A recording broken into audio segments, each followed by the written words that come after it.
Hey, what's going on, man? It is the Ace Micheals show, and this train is moving, and you're on it. You're going where we're going, so just strap in and enjoy.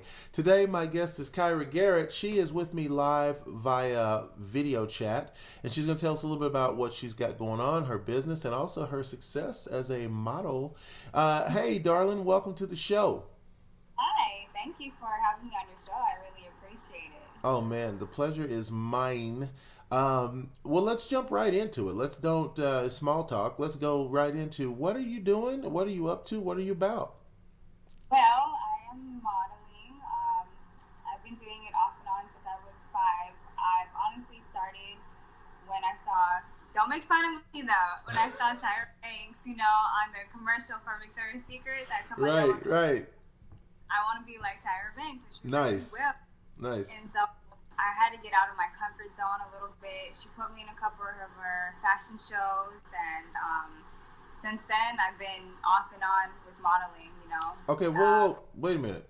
Tyra Banks put you in her fashion shows? No, my grandma did. Oh, okay. I mean, which is fine. You're beautiful. I don't doubt that Tyra Banks would put you in her show. But I was like, you can't just go mention that and not tell us how that all happened. That's like, wait a minute, slow down. Okay, so your grandma put you in the fashion shows. Yeah, right? When I was shy, so she had to get me out of that, to get out of my comfort zone a bit. But I was supposed to be on the America's Next Top Model show twice. Oh, wow. But it didn't fall through. So, I didn't give up. I kept putting myself out there. Like, I was a part of breast cancer awareness. I did, I'm sure you heard of Odd Socks, right? So I have some work with Odd Socks, and then I've also worked with Chaotic Blonde. She does makeup and, like, bodysuits and whatnot. So it's pretty dope. I've also done breast cancer awareness. And then I work with Armrock, which is Karma Backwards, and what they do is they help children who've been bullied to, have a better life and whatnot. So it's pretty cool, I like being a part of awesome events and getting to know people and making sure that everybody's pretty cool, especially in the industry. You have to put yourself out there. What do they say? It's who you know, I guess you could say. So it's been cool. And sometimes not just who you know, but who you know and what they're willing to do for you just because they know you. It should be added to that. Like, you know what I'm saying? Because you can know people that don't want to lift a finger, and that doesn't really do you much good, does it? That's true. So as far as the modeling, so you got into this, and what city are you in, by the way? I'm in Clearwater, Florida. Okay, so you're in Florida, and you're doing your modeling. Now, have you had any issues with, like, being a black model in a predominantly white market? Like, Florida is not necessarily... Now, Florida's not Atlanta, let's put it that way. Just so y'all know, Florida, it ain't Atlanta. Okay, so now we got that out there. But have you had any problems with that or any challenges? I have when I modeled in Alabama because I lived there. I know, don't even get me started on Alabama. Okay, first off, why were you in Alabama? Hello, that's the... That's the first problem right there. What are we doing in Alabama?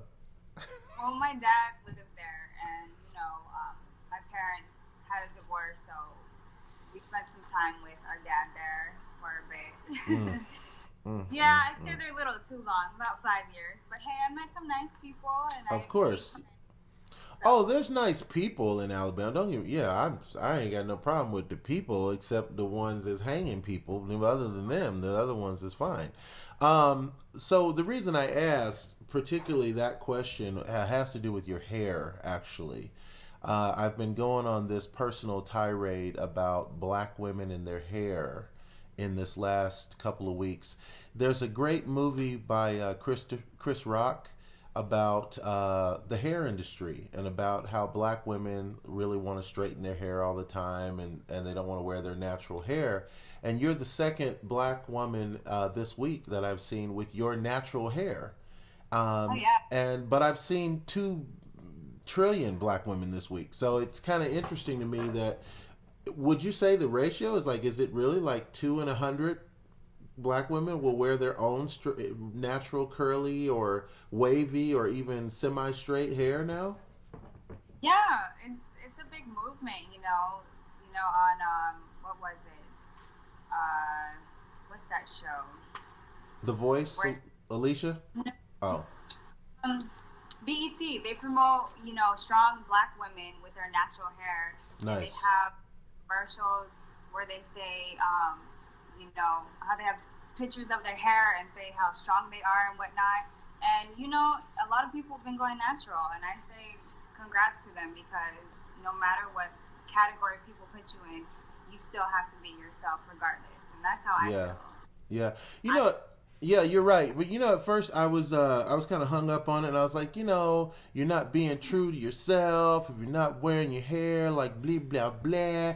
And then I thought about it, and I was like, after all, we're just talking about hair. I mean, people can do their hair any kind of way they want. I don't think that should define your loyalty to your race. If you wear your hair a certain way or you don't.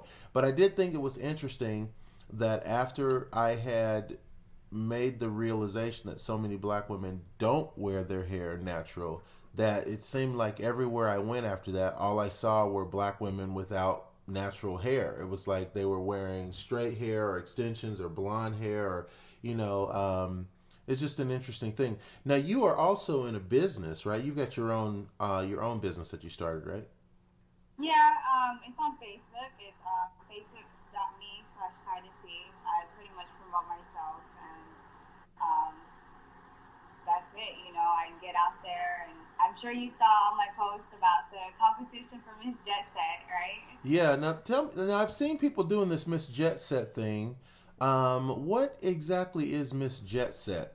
Are they going to fly you somewhere? Like, what is? Like, what's Miss Jet Set happening? What it is you're pretty much aspiring models or models who want to be on covers of magazines, which I've been on too. I'm in more modeling magazine, and I'm also in the what magazine is that? Women Power magazine. Oh So wow. I'm that yeah, but I wanted to be on Miss Jet Set because it does get you more exposure and Mm-hmm. it gets you out there, and then you get an interview. You also get a photo shoot for 3 days. They give you $100,000 in cash and prizes, and then you also get on the red carpet behind people like Katy Perry and Holly Oh Berry. wow. I made fours, which I'm happy. You know, I still get to get out there on the red carpet, so I'm excited about that. So that's some Wow. exposure, and it's pretty amazing. I found it last minute, thank goodness, and then I put my pictures in there, and I made 40 seconds to 4. So I'm pretty proud of myself for coming that far. You know. Wow. And so, how do we help you win that? Do you have to get votes or something, or how do you get? Right. But it was over a couple of days ago, Oh, so I okay. didn't, the group winner. But it's okay. You know, they say when one door closes, another one is opening, and this interview was a big excitement for me because I was like, oh my gosh, you invited me to the show. All I did was ask you to put it on your page, but That's I'm right. just, you know. Well, and people see this all over the world, and they get to know you as a person through your interview. So let's give them an opportunity to know you a little better. So, what is it that you love about modeling so much? Like, why modeling when you could be a rocket scientist, right? Modeling helped me get out of my comfort zone a lot. Like, when you first start, you're nervous, and the photographer's like, relax, and I was like, I can't, and it helps because they get to see your pictures after, and you're like, okay, so I need to work on this and whatnot, and it's nice. Like, you get to meet new people. Some people aren't nice, of course, in the modeling industry. Like, Sure. you were asking about my hair. I worked with Red Models. I don't know if you heard them. They're based out of Alabama, and they're a modeling company. Uh huh. But want you to do is pay up front in order for you to get business. And I didn't do that, so obviously I didn't get far. And of course, it was mostly Caucasians moving up, but that's because they were paying. So I decided to be an independent contractor. It has been hard, but like I said, being a part of awesome movements for like breast cancer and also for children's cancer and for bullying and being a part of Tampa Bay Theater Festival. It was not, getting out of your comfort zone. But the one thing I would say that I hate about it is like not having food. When you go to photo shoots and stuff, or you're part of something, sometimes they don't have food, so you have to bring your own. Or like some girls don't really eat. That's the truth about modeling. Some people don't want to talk about that, but they're like, oh, I have to watch my figure.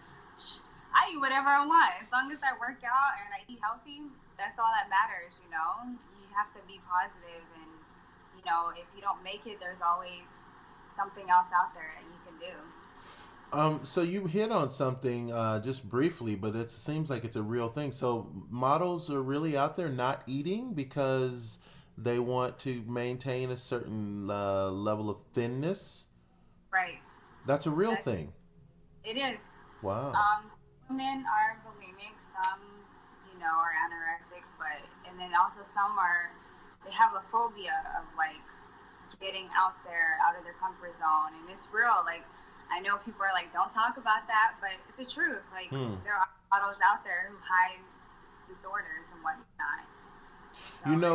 It's interesting that you mentioned that. In France, I read about maybe 2 weeks ago, I read an article that said that in France, they've actually are considering, I don't know if they passed it or they're considering passing a law where you can't be so skinny and be a model. It's actually illegal for you to be, 90 pounds. You got to be 98 pounds or something like that.